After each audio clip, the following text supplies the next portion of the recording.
A North Abilene home was engulfed in fire after neighbors reported hearing explosions this morning. First responders arrived at a home on the 1900 block of Huckleberry Lane.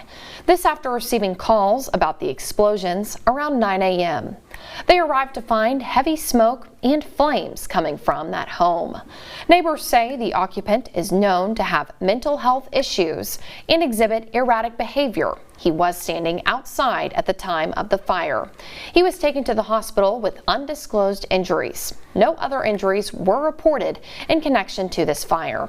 The fire department states the structure received extensive damage and is considered a total loss. The exact cause is now under investigation. Then this afternoon, fire destroyed a home in Buffalo Gap. This home in the 800 block of Live Oak Street caught on fire around 2:30 p.m.